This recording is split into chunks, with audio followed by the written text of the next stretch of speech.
KSRTC ഡ്രൈവറുമായുള്ള തർക്കത്തിൽ Thiruvananthapuram മേയർക്കും MLA Sachin ദേവിനുമെതിരെ ഗുരുതര ആരോപണവുമായി പോലീസിന്റെ എഫ്ഐആർ.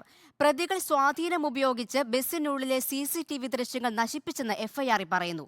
ഡ്രൈവർ യദുവിന്റെ പരാതിയിൽ കോടതി നിർദ്ദേശത്തെ തുടർന്നാണ് മേയറും എംഎൽഎയും ഉൾപ്പെടെ 5 പേർക്കെതിരെ കന്റോൺമെന്റ് പോലീസ് കേസെടുത്തത്.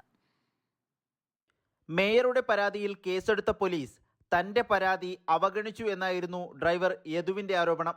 യദുവിന്റെ ഹർജി പരിഗണിച്ച തിരുവനന്തപുരം ഫസ്റ്റ് ക്ലാസ് മജിസ്ട്രേറ്റ് കോടതിയാണ് പരാതിയിൽ കേസെടുക്കാൻ നിർദ്ദേശം നൽകിയത്. മേയർ ആര്യ രാജേന്ദ്രൻ, ഭർത്താവും ബാലുശ്ശേരി എംഎൽഎയുമായ സച്ചിൻ ദേവ്, ആര്യ രാജേന്ദ്രന്റെ സഹോദരൻ, സഹോദരന്റെ ഭാര്യ തുടങ്ങി 5 പേർക്കെതിരെയാണ് കന്റോൺമെന്റ് പോലീസ് കേസെടുത്തത്. നേരത്തെ യദുവിന്റെ അഭിഭാഷകന്റെ ഹർജിയിൽ പോലീസ് കേസെടുത്തെങ്കിലും ദുർബലമായ വകുപ്പുകളാണ് ചുമത്തിയിരുന്നത്. പുതിയ കേസിൽ മേയർക്കും കുടുംബത്തിനുമെതിരെ ജാമ്യമില്ലാ വകുപ്പാണ് ചുമത്തിയിരിക്കുന്നത്.